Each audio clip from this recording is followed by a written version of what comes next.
Kaibigan, purihin ang Diyos sapagkat kasama ka namin dito sa oras na pag-aaral na ito'y pag-aaral sa salita ng ating Panginoon Diyos na magbibigay sa iyo ng tunay na kapayapaan, malalim na kaalaman at pag-asa ng buhay na walang hanggan. Kaya sikapin mo, kaibigan, na subaybayan ang programang ito dahil ito'y isang pagsamba sa ating Panginoon Diyos sapagkat ito'y pag-aaral ng kanyang mga salita at lalo pong maunawaan ang layunin ng Diyos para sa iyong buhay.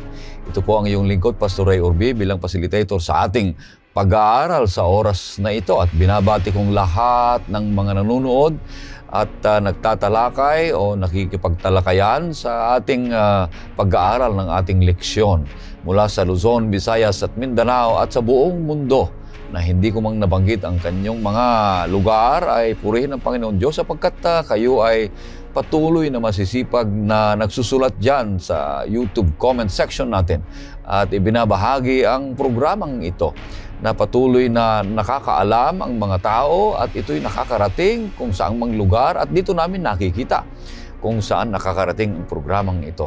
Gayon din, gusto na namin batiin lahat ng mga nakikinig na aming ginigiliw na sumusubaybay dito sa AWR 89.1. Dalangin namin na kayo patuloy na palalakasin ng ating Panginoong Diyos. Ang mga kasama natin dito sa studio ay ang ating budihing anak ng Panginoong Diyos, tao at lalaki ng Panginoon, si Pastor Bong Fiadacan. Siya po ang ating presidente sa Hope Channel Philippines. Siya rin po ang Communication Director dito sa Northern Luzon, Philippine Union Mission. Kumustahin natin, Pastor Bong? Thank you very much, Pastor Ray.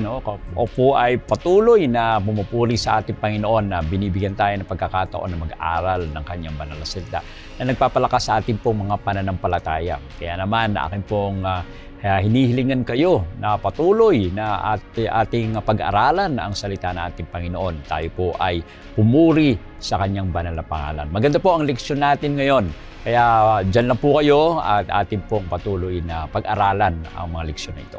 Ang ating pangalawang makasama dito sa studio ay si Pastor Jules Bermudez, ang ating Sabbath School and Personal Ministries Director dito sa Northern Luzon, Philippine Union Mission. Kumustahin natin, Pastor Jules? Masayang araw, Pastor Ray, at binigyan ulit tayo ng panahon at pagkakataon ng ating Panginoong Diyos na pag-aralan ng kanyang mga ginintuang salita. Kanyanga't aming inihikayat ang ating mga taga-subaybay na pagpatuloy ang inyo pong pagsubaybay sa atin pong pag-aaral ng salita ng ating Panginoong Diyos. Sa ating pagpapatuloy, kaibigan, nais kitang aniyahan sa isang panalangin. O Panginoong Diyos sa namin banal, kayo po ay kinikilala namin na kayo ang may-ari at may-akda ng aming buhay. Narito ang iyong mga anak, sasamba sa inyo sa pamamagitan ng pag-aaral ng iyong mga salita. Magsalita kayo sa amin, maintindihan namin at magkaroon kami ng karunungan at maisakabuhayan ang mga salitang ito na aming pag-aaralan. Nawa po ang Banal na Espiritu ang magministro sa aming buhay at magbigay ng kaligayahan, paghahanda na malapit na padating ng aming Panginoong Jesus. Patawarin kami, Panginoong Diyos, aming kasalanan at hiling namin sa pangalan ng aming Panginoong Jesus. Amen. Amen. Ang ating pang-pitong paksana na ating pag-aaralan ngayong linggo ay may paugat na ang tinapay at tubig ng buhay. Ang talatang sa uluhin na matatagpuan sa Exodus 16:28 hanggang 30. Ito po ang sinasabi. Sinabi ng Panginoon kay Moses, hanggang kailan ninyo tatanggihang tuparin ang aking mga utos at aking mga batas? Tingnan ninyo, ibinigay sa inyo ng Panginoon ang Sabat, kaya't kanyang ibinigay sa inyo sa ika-6 na araw ang pagkain na para sa 2 araw. Manatili ang bawat tao sa kanyang kinaroroonan. Huwag umalis ang sinuman sa kanyang kinaroroonan sa ika-7 araw. Kaya ang taong bayan ay nagpahinga sa ika-7 araw. Napakaganda ang ating leksyon ngayon, mga kaibigan at mga kapatid. At buuin natin ang leksyon. Talakayin natin sa 3 punto lamang ito. Magsisimula ito'y isang SOS, tinatawag. Ang unang S ay sufficient provision. Ang pangalawa ay letter O, ordered rest. Ang pangatlo naman ay letter S is steadfast leadership. At ibigay natin kay Pastor Jules kung ano ibig sabihin itong sufficient provision ayon dito sa ating leksyon. Pastor Jules, paliwanag mo. Okay, napakahalaga ang ating leksyon ngayon, Pastor Ray. At napakaganda yung pagkabuo ng ating lesson, SOS. Ang unang S ay sapat na provision. Ang paglalaan ng Diyos ay hindi lamang bukas palad, ngunit tiyak na nasusukat para sa ating pangangailangan. Nagbibigay siya ng sapat, hindi hihigit, walang kulang upang ituro sa atin ang pagtitiwala. So, dito sa aklat ng Exodo, na tayo ay nasa Kapitulo 16 na, ay ito isang mahalagang kabanata na kung saan nagpapakita ng katapatan ng ating Panginoong Diyos sa gitna ng pagdududa ng kanyang bayan. At matapos na sila'y iligtas mula sa Ehipto na ating napag-aralan nung nakarang leksyon natin, ang mga Israelita ay nagsimula ng maglakbay papunta sa ilang. At sa gitna ng kanilang paglalakbay, sila ay nagutom. At dahil sa kanilang gutom, sila ay nagreklamo laban kay Moses at kay Aaron. At kung ating babasahin ang chapter 16 verse 3, Pastor Ray, pakibasa nga kung paano nagreklamo ang mga anak ng Israel, ang bayan ng Israel. Sinabi ng mga anak ni Israel sa kanila, namatay na sana kami sa pamagitan ng kamay ng Panginoon sa lupain ng Ehipto, nang kami ay maupo sa tabi ng mga palayok ng karne at kumain ng tinapay hanggang sa mabusog, sapagkat kami ay inyong dinala sa ilang na ito upang patayin sa gutom ang buong kapulungang ito. Okay, ang talatang yan ay isang panaghoy ng isang di pagtitiwala sa ating Panginoong Diyos. Yung di pananampalataya sa ating Panginoong Diyos. Yun yung malinaw na pag-ugali ng kawalan ng tiwala sa ating Panginoong Diyos. Dahil sa kabila ng mga kamangha-mangha na nakita nila kung paano sila niligtas ng ating Panginoong Diyos mula sa pagkaalipin sa Ehipto, ang mga Israelita ay nagreklamo at ninais pang bumalik sa pagkaalipin. Tingnan ninyo kung paano ang ating mga kababayang Israelita ay gustong bumalik sa pagkaalipin. Ito'y isang larawan ng espiritual na pagkapulag dulot ng kagipitan. So sa panahon ng kagipitan ay ito yung kanilang ipinasya, gusto nilang bumalik muli sa pagkaalipin. At ito yung panaghoy ng hindi pananampalataya sa ating Panginoong Diyos. Ngunit sa halip na parusahan sila ng ating Panginoong Diyos, ay ipinakita pa rin ng Panginoon ang kanyang pagmamahal. Nagbigay siya ng pagkain mula sa langit. Ito ang mana at ang mga pugo. At kung ating titingnan sa pagbibigay ng ating Panginoong Diyos ng mana at pugo, ay mayroong requirements sa Pastor Ray at Pastor Bong. At nung sinabi ng ating Panginoong Diyos, nung nag-respond ng ating Panginoong Diyos sa pamagitan ng mana, ibinigay niya ito, isang miracle na mula sa langit. At ang manang ito ay isang araw-araw na himala na literal na nangangahulugang ano ito? Ito yung ibig sabihin ng mana. Ano ito? Ito'y tinapay na galing sa langit na ibinigay ng ating Panginoong Diyos.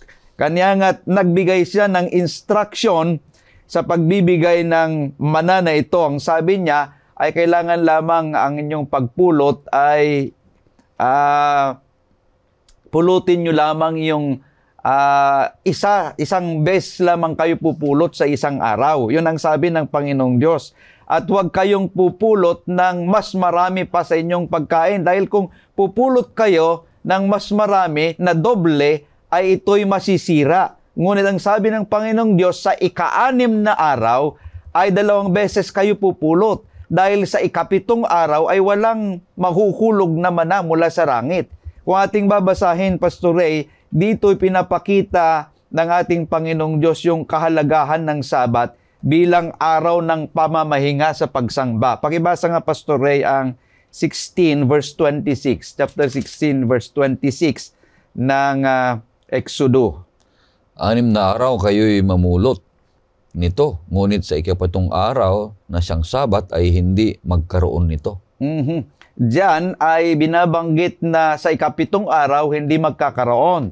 Pero marami pa rin bumabalik, pumupunta doon sa ilang kukuha sana ng mana, ngunit wala nang mahuhulog. Dahil lang sabi ng Diyos, sa 6 na araw, 2 beses kayong pupulot dahil sa 7 araw, araw ng pamamahinga, ay walang mahuhulog na mana mula sa langit.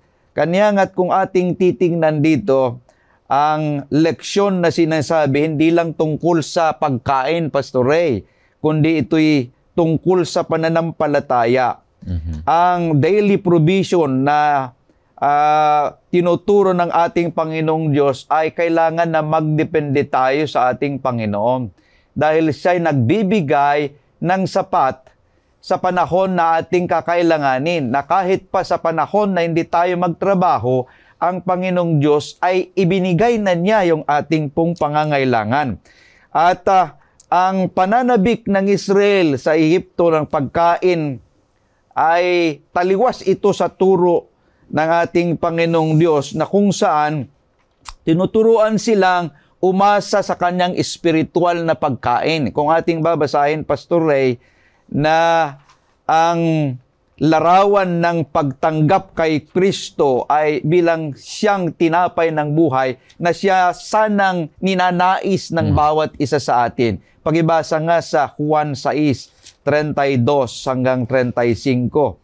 Dahil dito ipinapakita sa atin na kailangan nating manabik hindi doon sa tinapay, sa pisikal, kundi doon sa pagkaing espiritual na siyang tinapay ng buhay. Kaya't sinabi sa kanila ni Jesus, katotohanang sinasabi ko sa inyo, hindi si Moses ang nagbigay sa inyo ng tinapay na galing sa langit, kundi ang aking Ama ang nagbibigay sa inyo ng tunay na tinapay na galing sa langit. Sapagkat ang tinapay ng Diyos ay ang bumababang mula sa langit at nagbibigay ng buhay sa sanlibutan. Sinabi nila sa kanila, Panginoon, lagi mo kaming bigyan ng tinapay na ito. 35, sinabi ni Jesus sa kanila, Ako ang tinapay ng buhay, ang lumalapit sa akin ay hindi magugutom, at ang sumasampalataya sa akin ay hindi kailanman mauuhaw. Okay, diyan ay binibigay ng ating Panginoong Diyos ang isang leksyon na kung saan ay siya ang tinapay ng buhay, na nakakabusog hindi lamang sa tiyan, kundi sa espiritual na pamumuhay ng isang tao. Sa ating pamumuhay, yun sana yung ating inuuna, yung spiritual, hindi lamang sa physical. Nabubusog sana tayo sa tinapay ng buhay, ang ating Panginoong Hesukristo. Si Ellen White, sinasabi niya sa Patriarchs and Prophets, page 297, In the gift of the manna, God intended to teach them that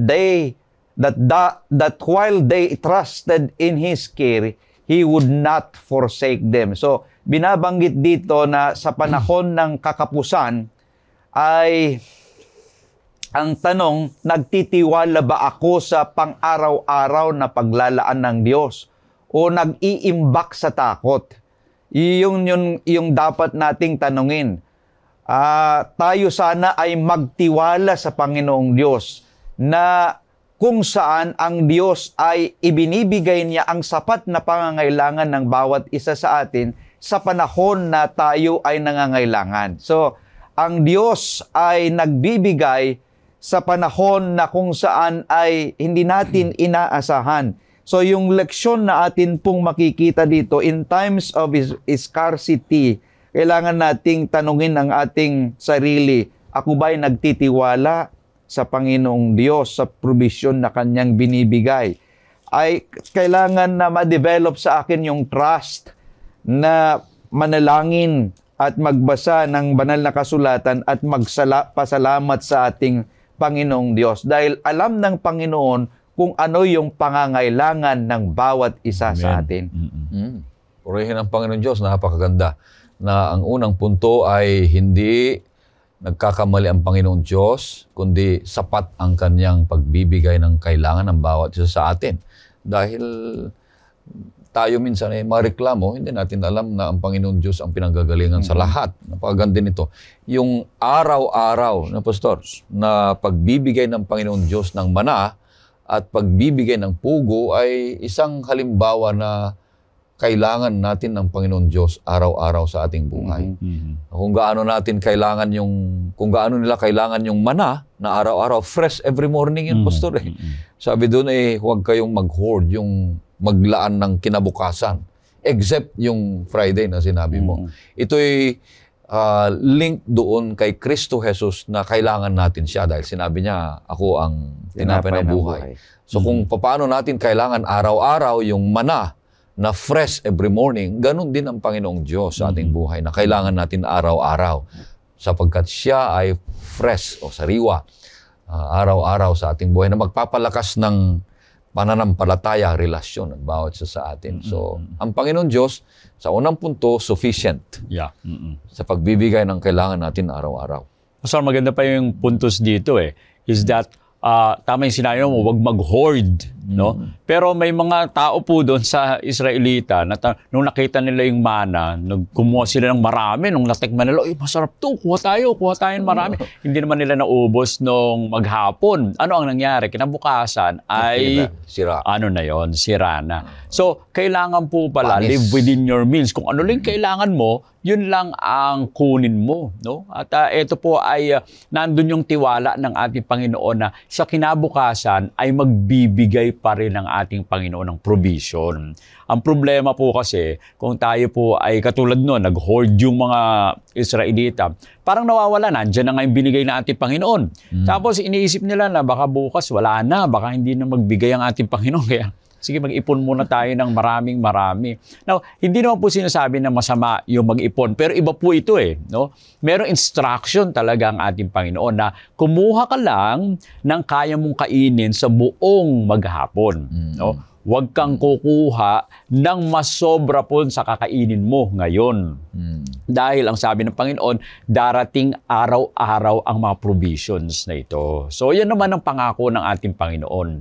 At ito po ay ganun din dapat ang ating yung pagtitiwala natin sa ating Panginoon. That every day, God will give what you need. Tama nga sa prayer, di ba? Give us this day our daily bread, no? So araw-araw hihingi tayo sa ating Panginoon. Dahil ang ating Panginoon tapat naman siya na bibigyan tayo ng mga provisions na kailangan natin sa araw na iyon.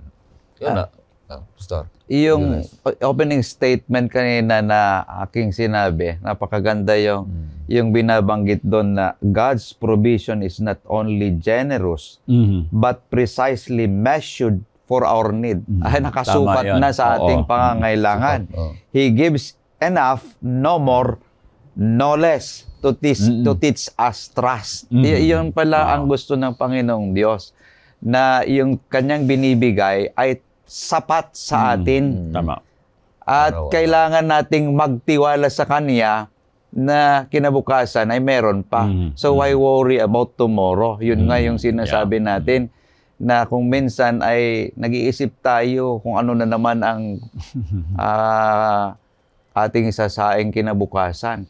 Bakit tayo mag-worry when you can pray, sabi ng awit. Kaya nga sabi ni Jesus dito, tama, yung sa Matthew 6:33 and 34, di ba? Sabi niya, yung 34, basahin ko, kaya't huwag ninyong alalahanin ang bukas, sapagkat ang bukas ang mag-aalala sa kanya sarili. Sapat na para ngayon ang kabalisahan sa araw na ito. Purihin ang Panginoon Diyos. Kaya yung araw-araw na mana, huwag tayong magtiwala sa mana. Doon sa nagbibigay ng mana.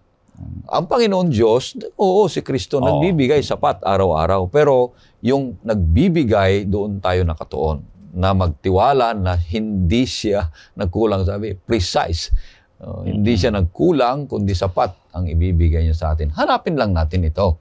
Hindi yung, sabi natin Panginoon, kung hindi ka magbibigay ngayong araw na ito, hindi na ako sasamba, hindi na ako manalangin. Ay, hindi naman. Huwag naman natin gawing may string na parang kampana ang Panginoon na pag hinila mo ay... Blackmail. Oo. Blackmail. Oo. Pag hinila mo yung tali ng kampana kasi, eh, tutunog yon. Hindi ganoon ang Panginoon Diyos. Kundi, hayaan mong ibigay niyang sapat. Hanapin lang natin. Magtiwala at marunong tayong maghintay kung ano yung ang ibibigay niya sa bawat isa. Sa paghihintay kasi ay masasanay tayong merong yung virtue, yung patience ng bawat isa sa atin. Okay, punta na tayo sa pangalawang punto. Ordered rest. Ano ibig sabihin nito ayon sa ating leksyon, Pastor Bong? Ayan, napaganda po noong lesson dito po sa mana. Kanina ay napag-usapan natin na Mana. tinuruan tayo, no, na tayo po ay magtiwala sa ating Panginoon sa kanyang provisions. Now, ito naman po ay naging object lesson, no? Ginawang object lesson ng ating Panginoon ang mana na ito na binigay po sa bawat isa sa atin para magtiwala tayo sa ating Panginoon. Now, meron pa pong turo ang ating Panginoon dito. In-establish niya po na lalo pa nilang maintindihan yung Sabbath. Now, actually, yung Sabbath po ay mula nung creation ay sinabi na ng ating Panginoon. Unfortunately, nakalimutan po ito ng mga Israelita nung sila po ay dinala doon sa Egypt. No? At doon po kasi ay hindi nila po na-practice. Ito unti-unti hindi po nila na-practice. Actually, ang Sabbath po, ito ay sign, no, ng ating Panginoon. Kailangan tayo magtiwala sa Kanya, tayo ay mag-worship sa Kanya. At ito po kasi yung identity natin. Kaya naman, ginamit ng ating Panginoon itong mana para sila po ay turuan ulit. Now, sa Exodus 16, 22 to 30, sige nga po, Pastor, basahin po natin dahil ito po yung naging object lesson ng ating Panginoon para sila po ay turuan. Actually, minsan, no, pag nagbigay tayo ng instruction sa mga bata, hindi talaga nila na example. So, ito po, yung mana ay naging example po sa kanila para matutunan nila muli yung pangingilin ng araw ng Sabat. Pastor? Nang ika-6 na araw, pumulot sila ng pagkain na doble ang dami. 2 omer sa bawat isa at lahat ng pinuno ng kapulungan ay naparoon at sinabi kay Moses. Kanyang sinabi sa kanila, ito ang iniutos ng Panginoon. Bukas ay taimtim na magpapahinga banal na Sabat sa Panginoon. Lutuin ninyo ang inyong lutuin at pakuluan ninyo ang inyong pakukuluan. At lahat ng lalabis ay itago ninyo. Inyong ititira hanggang sa kinabukasan. At kanilang itinago hanggang sa kinaumagahan gaya ng iniutos sa kanila ni Moses. At hindi ito bumaho. At hindi nagkaroon ng uod. Sinabi ni Moses, kainin ninyo at ito ngayon. Sapagkat ngayon Sabat para sa Panginoon. Ngayon hindi kayo makakakita nito sa parang. 6 na araw kayong mamumulot nito. Ngunit sa 7 araw na siyang Sabat ay hindi magkakaroon nito. Sa 7 araw lumabas ang iba sa bayan upang mamulot. Ngunit wala silang natagpuan. Sinabi ng Panginoon kay Moses, hanggang kailan ninyo tatanggihang tuparin ang aking mga utos at ang aking mga batas? Tingnan ninyo, ibinigay sa inyo ang Panginoon ang Sabat, kaya't kanyang ibinigay sa inyo sa 6 na araw ang pagkain na para sa 2 araw. Manatili ang bawat tao sa kanyang kinaroroonan. Huwag umalis ang sinuman sa kanyang kinaroroonan sa 7 araw. Kaya ang taong bayan ay nagpahinga sa 7 araw. Yan po, no? Napaganda nung explanation dito.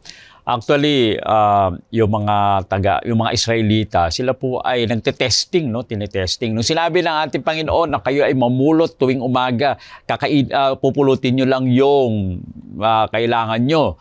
Pag kinabukasan, sila po ay hindi namulot kasi akala nila ay okay pa rin. Pero kinabukasan, nasira po, no? yung mana na kanilang pinulot nung isang araw. Pero ngayon, tinuturuan sila ng ating Panginoon na sige, Sunday to Friday, mamumulot kayo. Araw-araw araw-araw yun. No? Pero pagdating ng Friday, pupulot kayo ng 2. Dalawang portion. O, ilaan niya. No, para sa Friday at para sa Saturday, no. Tinuturuan po ng ating Panginoon na igalang nila yung araw ng Sabat dahil kailangan nilang mangingilin ng araw ng Sabado. Unfortunately po, meron pa rin na hindi naniwala sa ating Panginoon. Meron pa rin sila na hindi sila namulot ng dalawang portion ng Friday dahil akala nila meron silang mapupulot ng araw ng Sabado. Biro niyo po yan, no? Tinuruan sila ng ating Panginoon. Parang sinasanay sila, kinukondisyon muli sila ng ating Panginoon na ang araw ng Sabado ay kailangan ipangilin. No? Ilang beses po yun, every Saturday tinuturuan sila ng ating Panginoon nung fourth commandment na makikita po natin sa Exodus 20:8-11, no? Ayan po yung fourth commandment. Ang Sabat po kasi, bago pa man dumating sila doon sa wilderness, ay nandun na sinabi na ng ating Panginoon. Kaya nga kailangan po ito i-remember. Kung makikita natin po sa Exodus 20:8, remember the Sabbath day to keep it holy. No? Kaya nga po, tinuruan sila ng ating Panginoon sa pamamagitan po ng mana para po sila ay matuto muli. Biro nyo, every Saturday may miracle ang ating Panginoon. Ang mana actually ay miracle na ibinigay sa atin ng ating Panginoon. Dahil sa Sunday, mamumulot ka, makakakain ka.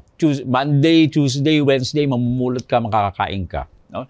Pero pagdating po ng Friday, may dadating sa'yo, kailangan pong mamulot rin naman, no? ng dalawang portion. Pagdating ng Sabado, hindi ka makakapulot. Dahil sa kailangan mo mangilin ng araw ng Sabado, it is a rest. No?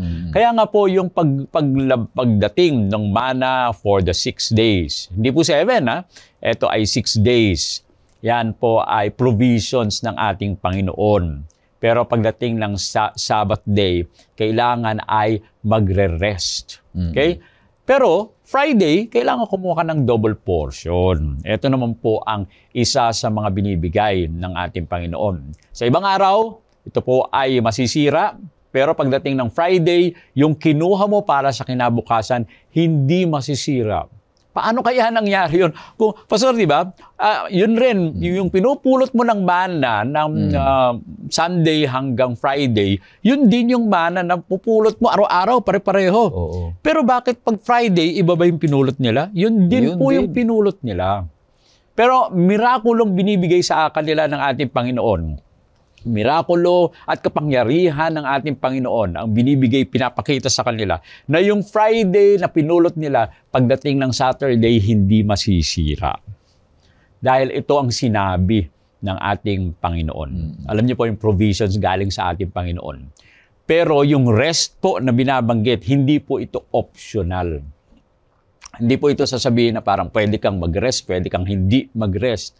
Dahil ito po ay sacred na binigay ng ating Panginoon. At nung sinabi niya na kayo mangingili ng araw ng Sabado, focus siya sa relationship. No? Nais niya magkaroon tayo ng pakikipagtungo, pakikipagniig sa ating Panginoon. Ba tayo po ay sasamba sa ating Panginoon na walang distractions, no? Walang ibang kukuha ng isip po natin. Kaya po ang Sabat po, no? Ito po ay hihinto tayo sa ating pong paggawa.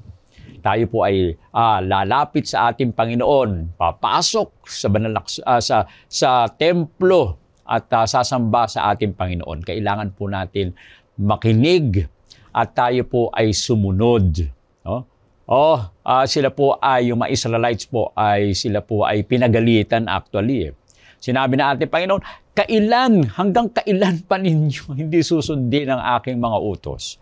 Yan po ang panawagan sa atin, na tayo po ay sumunod sa utos ng ating Panginoon. Pinakita sa atin kung paano na kanyang sinabi sa atin at ano ang kanyang kapangyarihan. Kailangan tayo po ay sumunod. We are being sanctified. No? Pag tayo po ay dumadalo, pinapabanal tayo pagdating ng araw ng Sabado. Ito po ay pagkataon na magiging yung identity po natin, yung pagkakakilanlan natin ay nasa ating Panginoon. At ito po yung panahon din naman na yung relationship natin sa ating Panginoon ay lalo pang iigting. Sabi po ni Ellen White sa Testimonies for the Church, Volume 350. No? The Sabbath is a sign of the relationship existing between God and His people. It is also a sign that they are His obedient subject. No? Kapag tayo ay nangingili ng araw ng Sabado, hindi ibang araw mga kapatid, no? Tayo po ay sumusunod sa utos ng ating Panginoon at pinapakita natin na Siya ang ating pong Diyos. No? Ang Sabat po ay a gift. Gift po sa bawat isa sa atin. Ang Sabat po ay kailangan nating i-enjoy. Nagre-reconnect tayo sa ating Panginoon.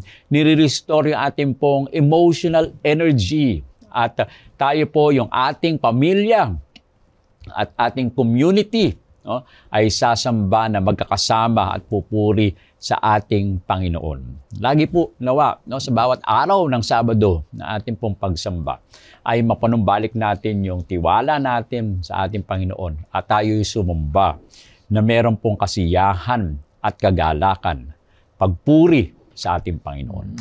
Yeah, napakaganda yung pangalawang punto. Naglagay ng Panginoon Diyos ng order, sistema para may kaayusan dahil hindi sila sanay na sumunod noon sa pagkaalipin sa Panginoon, sa Panginoon Diyos, hindi sila sanay. Ngayon nasa ilang na sila, yung sinanay na sila sa pagkain dahil sa pagkain na isa sa mga kailangan ng tao para mabuhay. Ngayon doon naman ang Panginoon para nilink niya doon yung pagkain sa pagsunod. Sa pagsunod sa may kaayusan. Kaya ang bawat isa sa atin, naglagay na ng Panginoon Diyos ng kaayusan. Sumunod na lang tayo para tayo ay maayos ang ating buhay. Kung sumuway tayo, ay wala. Tayo mapapariwara. Kaya yung pagsunod sa kaayusan na sinabi ng Panginoon Diyos, yung mga mana, dapat sundan natin yan. Yung araw ng Sabat, sundin natin yan. Para tayo ay may papaalala na ang Panginoon Diyos ay laging nariyan na nagbibigay ng ating kailangan araw-araw. Ano, Pastor Jules? May mga tao pa rin, Pastor, na nagda-doubt sa Panginoong Diyos kung ibibigay niya ba ang pangangailangan kahit na hindi magtrabaho sa isang araw. Kasi sinasabi ay, Brad, pag huminto ako ng isang araw, ay wala nang kakainin ng aking pamilya.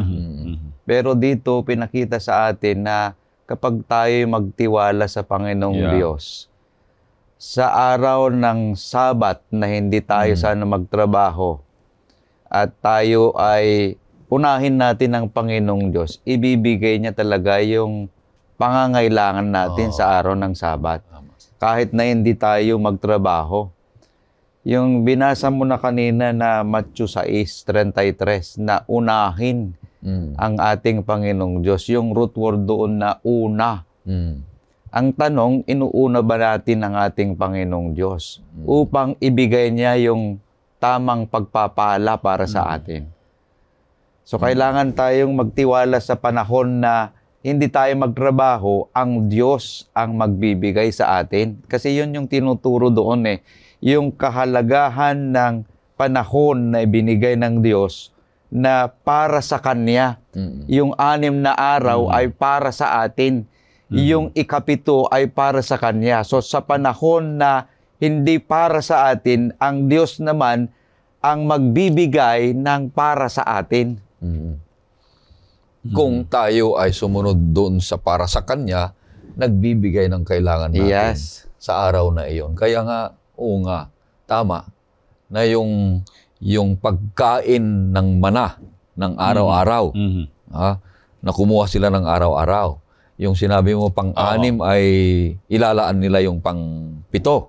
Kasi hindi na babagsak, wala nang tinuturuan tayo doon na magtiwala tayo. Kahit hindi tayo magtrabaho, sabi mo, sa araw na iyon, ang Diyos ay magbibigay. Ang problema, kung hindi tayo nagtrabaho ng 6 na araw. Diba sabi niya, ikaw ay magtrabaho ng 6 na araw at ang 7 araw ay magpahinga ka. Order na naman yan. May kaayusan. Nagbigay ng Panginoon Diyos magtrabaho tayo ng 6 na araw. Sinabi ni San Pablo, sinabi mo nung kumakain tayo, ang hindi magtrabaho ay hindi kakain. Hindi kakain. So kung kumain ka na, dapat magtrabaho ka na. Ayan ay isang turo sa banal na kasulatan, ordered nga ito eh. May kaayusan na pangalawang punto na itinuturo sa atin. Kaya sapat ang Panginoon Diyos. Basta sumunod tayo sa ikapitong araw. Bahala ang Panginoon Diyos. Pero tayo naman ay huwag maging tamad. Kundi tayo ay magtrabaho sa 6 na araw. Yan ang sinabi niya. Sinabi mo sa ating leksyon, mga kapatid. No? Kaya purihin ang Panginoon Diyos. Pupunta na tayo sa pangatlong punto. Steadfast leadership. Pastor Jules, anong ibig sabihin nito? Ito, tutungo na tayo sa matatag na pamumuno. Ang Diyos ay hindi lamang naglalaan, kundi siya ay nagtuturo. Siya ay namumuno ng matiyaga at patuloy na kahit na tayo ay nagbubulong-bulungan, natitisod at lumalaban. So kung ating titingnan ang Kapitulo 17, tutungo tayo sa Kapitulo 17 ng Exodus. Dito ay pinagpapatuloy ng kwento ng mga Israelita. Sila ay pinagpatuloy yung kanilang paglalakbay sa ilang. Ngunit muli, sila ay hinarap ng isang pagsubok. Ano itong pagsubok na ito? Yung kakulangan ng tubig. So kanina ay pagkain, tinapay. Ngunit ngayon naman ay tubig, kakulangan ng tubig. So sa halip na sila ay manalangin o magtiwala sa Diyos, sila ay nagreklamo laban kay Moses at halos siya ay batuhin na siya. So sa gitna ng pag-aalinlangan, nagpakita ng Diyos ng kaniyang katapatan. Anong ginawa ng Diyos? Pinayuhan ng Diyos si Moses na paluin ang bato. Kung ating babasahin ang chapter 17, 1-7, dito nagbigay ng ating Panginoong Diyos ng tubig mula sa bato. Pakibasa nga, Pastor Ray, chapter 17, 1-7. Ang buong kapulungan ng mga anak ni Israel ay naglakbay mula sa ilang ng Sin, ayon sa mga lugar na kanilang nilakbay sa utos ng Panginoon at nagkampo sa Refidim at walang tubig na mainom ang taong bayan. Kaya't ang taong bayan ay nakipagtalo kay Moses at nagsabi, bigyan mo kami ng tubig na maiinom. At sinabi ni Moses sa kanila, bakit kayo makikipagtalo sa akin? Bakit ninyo sinusubok ang Panginoon? Subalit ang taong bayan ay nauhaw roon at sila ay nagreklamo laban kay Moses at sinabi, bakit mo kami nilabas mula sa Ehipto upang patayin mo sa uhaw? Kami, ang aming mga anak at ang aming kawan? Kaya't si Moses ay dumaing sa Panginoon na nagsasabi, anong aking gagawin sa bayang ito? Kulang na lamang ay batuhin nila ako. Sinabi ng Panginoon kay Moses, dumaan ka sa harap ng taong bayan at isama mo ang matatanda ng Israel at dalhin mo ang tungkod na iyong ipinalo sa ilog at humayo ka. Ako'y tatayo sa harap mo roon sa ibabaw ng bato sa Horeb at iyong hahampasin ang bato at bubukalan ito ng tubig upang ang bayan ay makainom at gayon ay ginawa ni Moses sa paningin ng matatanda sa Israel. Okay, kung ating titignan diyan sa Refidim, nung nakarating na sila diyan ay wala silang tubig na mainom. Kanya nga't sila ay nagreklamo sa kay Moses na sila tangkang babatuhin siya. So, tinawag yung lugar na yon na Masa. Ang ibig sabihin ay pagsubok. At Meriba, ang ibig sabihin ay pakikipagtalo. Na ito'y nagsilbing alaala ng kanilang pagdududa sa presensya ng ating Panginoong Diyos. Kung ating titingnan, Pastor Ray at Pastor Bong, ay napakahirap na maging Pangulo ng Israel. Na kung saan ay puro reklamo ang makikita sa kanila, yung marmaring pagtalo-talo, yung pagdating ng pagsubok ay nagrereklamo. Yun yung ating nakikita na problema ng Israel. Ngunit ang Panginoong Diyos ay napakabuti at ang kanyang pag-ibig ay makikita pa rin sa mga Israel na kung saan ay matigas ang kanilang ulo. Ngunit dito, pinapakita sa atin ang mas malalim na kahulugan ng katotohanan ito. Si Apostol Pablo ay sinabi niya sa unang Korinto 10:4 na ang batong ito ay ang ating Panginoong Hesus. Pakibasa nga, Pastor Ray. At lahat ay uminom ng isang inuming espiritual sapagkat sila'y umiinom sa batong espiritual na sumusunod sa kanila at ang batong iyon ay si Kristo. So, naroon ang ating Panginoong Hesukristo dahil ang batong iyon, sabi doon ni Apostol Pablo, ay ang ating Panginoong Hesukristo. Ang ating Diyos ay naroon, hindi lamang nakikita, ngunit tapat sa kanyang mga anak na nagbibigay ng pangangailangan sa bawat isa. Pangalawa, sa pamumuno ni Moses, makikita natin yung pagbisita ni Jethro at pagbibigay ng counsel kung ating titingnan ang Kabanata 18 ng Exodo. Dito ating makikita na kung saan ay si Moses, nahihirapan siya sa pamumuno sa Israel. Kung ating titingnan, ilang libo yung lumabas mula sa Ehipto. So lahat sila nagrereklamo, pupunta sa kanya. Iyon ay nakita ng kanyang biyanan na si Jethro at nagbigay ng counsel itong si Jethro na kanyang biyanan nung bumunta at bumisita.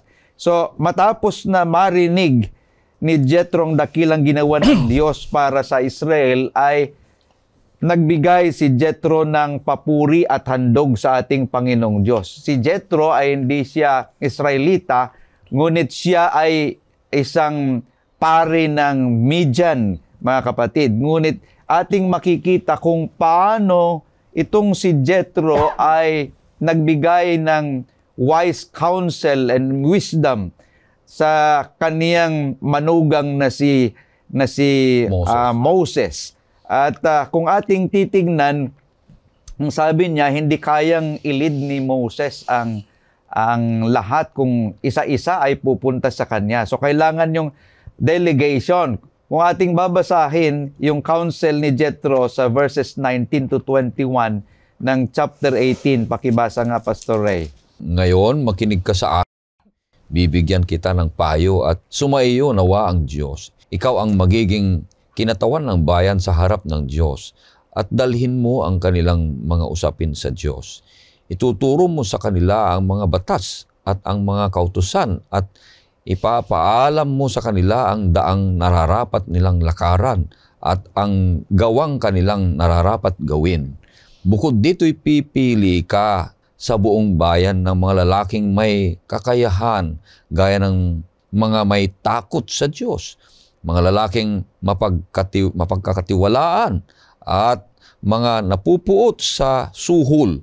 Ilagay mo ang mga lalaking iyon na mamuno sa kanila, mamuno sa libo-libo at sa daan-daan, sa 50 at 10-10. Ating makikita na ang pamumuno ng Diyos ay parehong mapaghimala at praktikal. Bakit na sinasabi nating parehong mapaghimala at praktikal?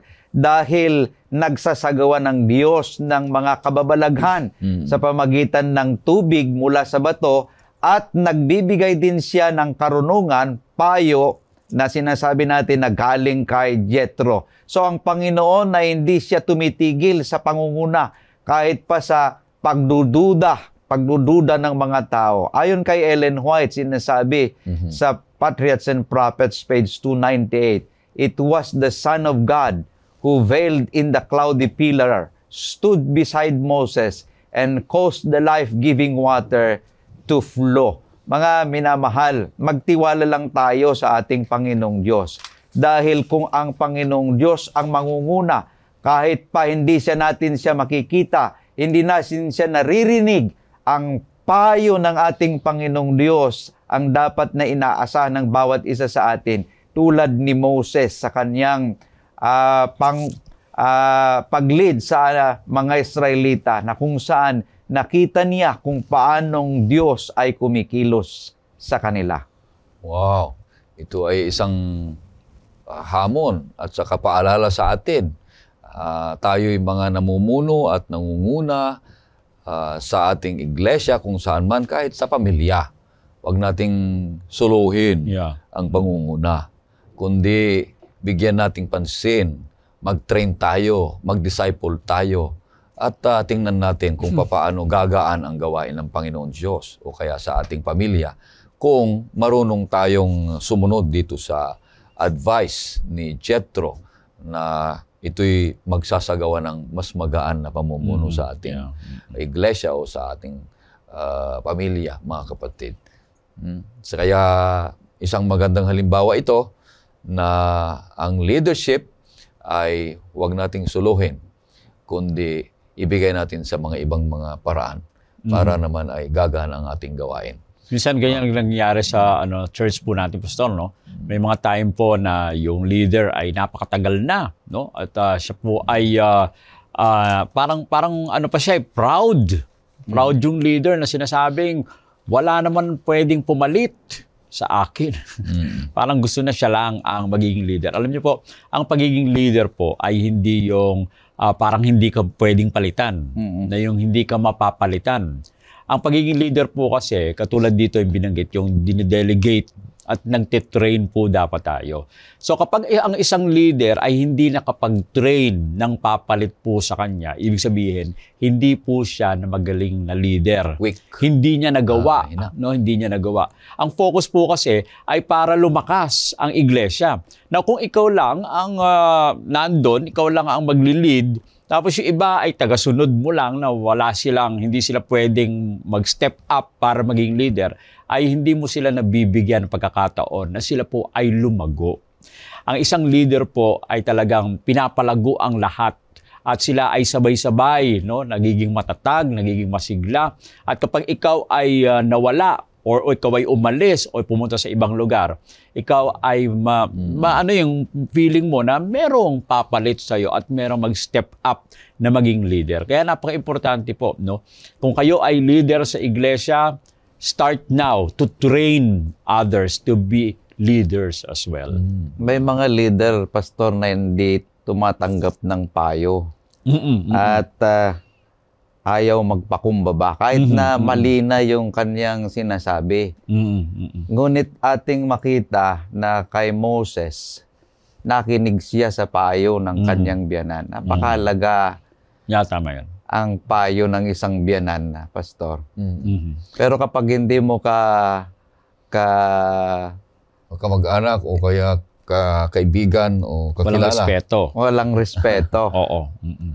So kung minsan ito yung ating nakikita sa loob ng ating iglesia, napakahalaga yung pagtanggap natin ng payo at pagpapakumbaba. Kahit pa na magaling ka, meron ka pa ring makukuha sa mga tao, sa kanilang mga sinasabi, sa kanilang mga ginagawa na pwede nating tularan.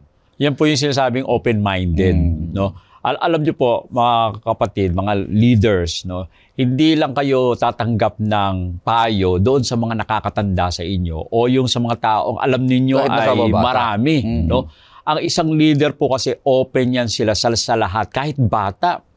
Nakikita nila yung mabuting sinasabi o wise decision o wise advice kahit sa mga bata po. Kaya napaka-importante, no?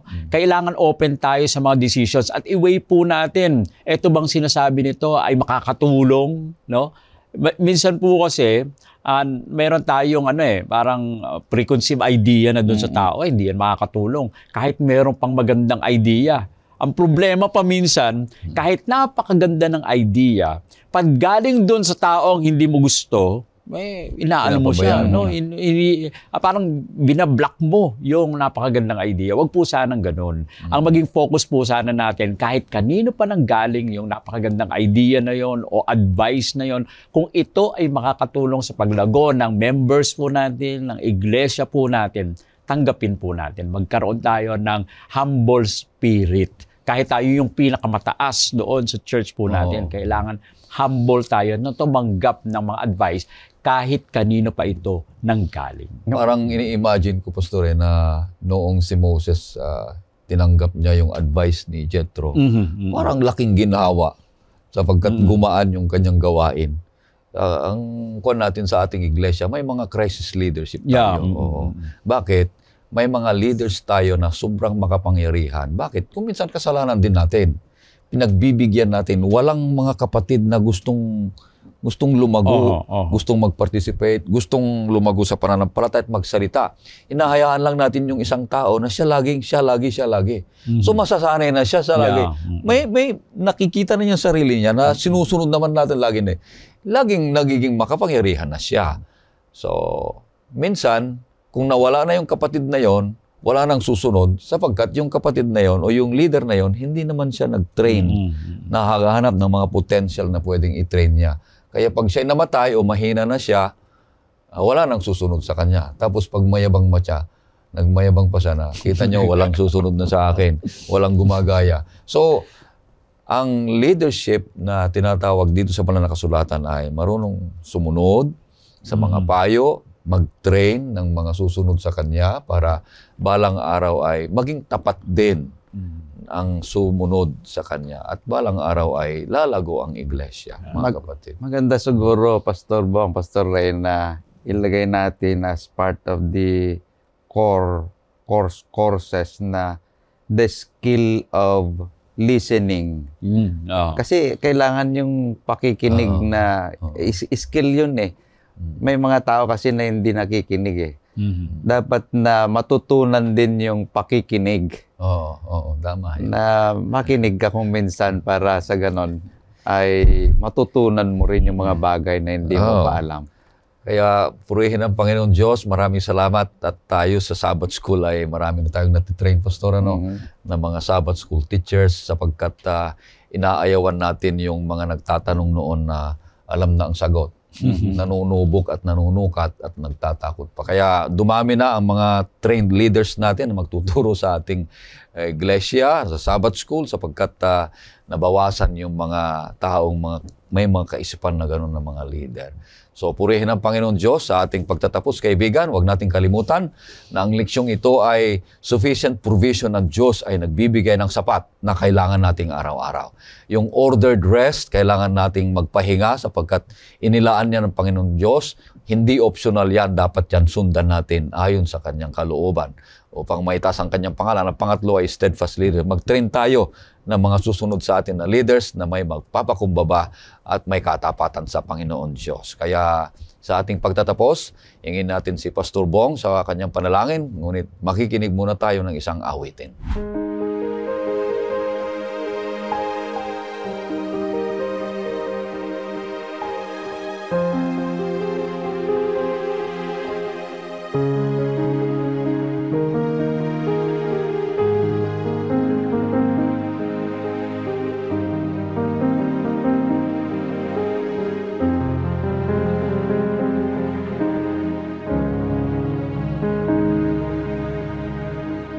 Dito sa mundong ginagalawan, puno ng kaguluhan, puno ng karahasan.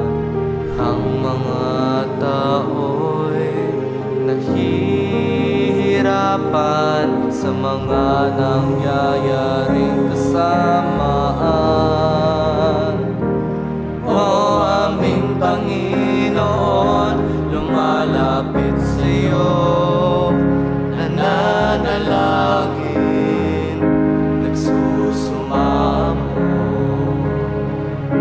Kami tulungan mo na magtagumpay laban sa kasamaan, laban sa kasalanan.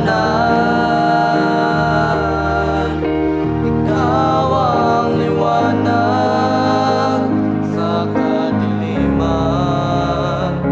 ang tanging lakas sa kahinaan ng tao, ang tanging lunas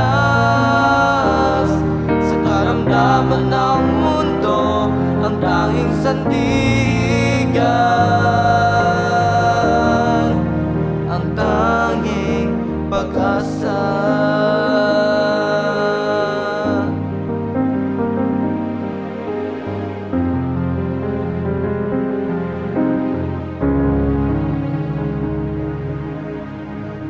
Dito sa mundong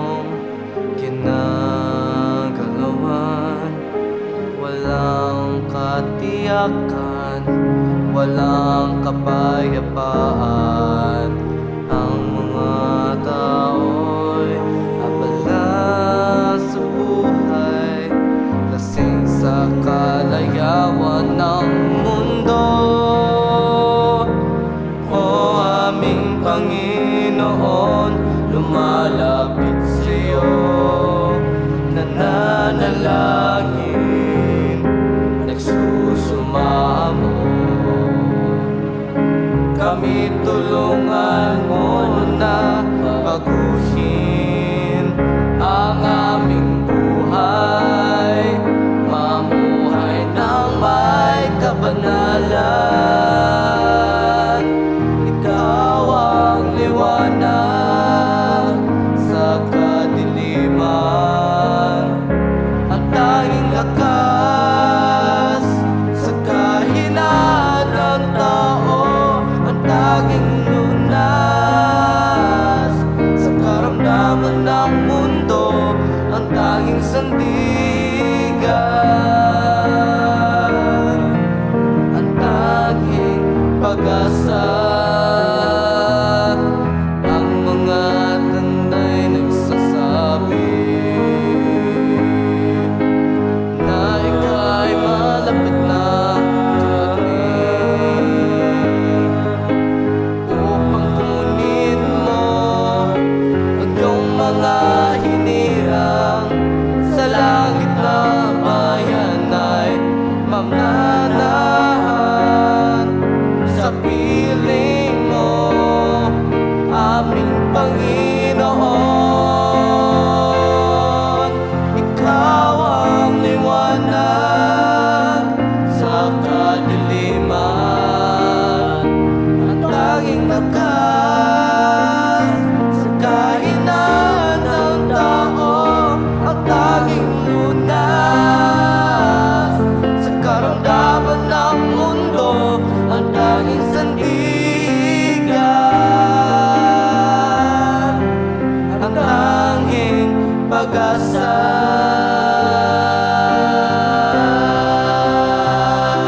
Ikaw ang sandigan, ang tanging pag-asa.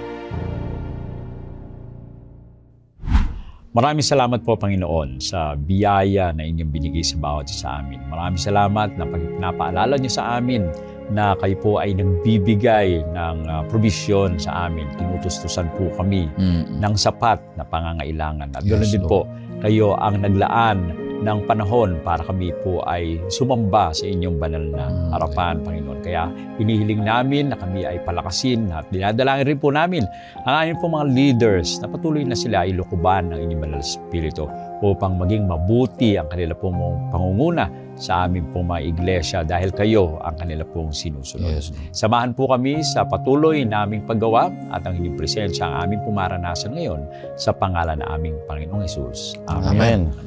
Maraming salamat, kaibigan, sa patuloy na pagsusubaybay sa programang ito, isang paglilingkod at pagsamba sa ating Panginoon Diyos. Mahal ka ng ating Panginoon.